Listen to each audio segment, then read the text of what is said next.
The Devil in the White City, written by Eric Larson, presented by Liam Crabtree. Hook. In the shadows of the 1893 Chicago World Fair, a ruthless serial killer is on the loose. In this book by Eric Larson, dive into the dark side of the dazzling Chicago World Fair. Summary. Devil in the White City tells of the true stories of two men, Daniel Burnham and the architect behind the 1893 Chicago World Fair, and H.H. Holmes, a nice but nasty serial killer who used the fair to prey on young women. As Burnham tries to complete his vision, Holmes exploits the chaos of the fair to trap his victims into his murder castle. Setting. The setting of the book, The Chicago World Fair, is really important to this story. The way H.H. Holmes kills his victim ties into the setting of the book. H.H. Holmes uses deception to lure his victims into his murder castle, just like Burnham uses deception to lure people to the World Fair. Characters. The two main characters of this book are Daniel Burnham and H.H. Holmes.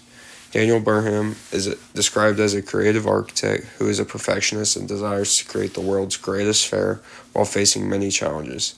H.H. Holmes is described as a charming and deceiving psycho that has a thing for young women. Also, he commits gruesome crimes on people. The structure of the book. The structure of the book, Murder in the White City, is very different from your regular old book. Similar to the book In Cold Blood, the author switches from the protagonist's point of view to the antagonist's point of view from each chapter. The theme.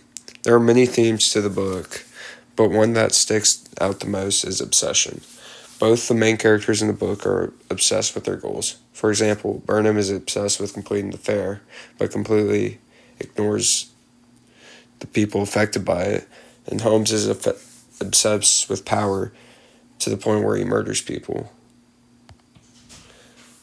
Personal connection. A story I find most similar to the one of The Devil in the White City is the story of Dean Carroll. Dean Carroll was a murderer in Houston that would use deception to lure his victims, similar to how H.H. Holmes used deception to lure his victims, and they both targeted young men and women. Academic response. The book Devil in the White City was a difficult read. The book was around 500 pages and is intended for an older audience. I would give the book a 7 out of 10 for difficulty. Something I noticed from Eric Larson's writing technique is that he uses dual narrative while going into deep detail, perfectly describing the characters, plot, and setting. Final thoughts. The book was really good in my opinion. The storytelling and pace of the book was great. The book offered a deep narrative on each character, and overall I would give the book a 4 out of 5. The type of people this book is intended for is mid-20s adults who want to enjoy a deep and chilling true crime story about one of America's most famous serial killers.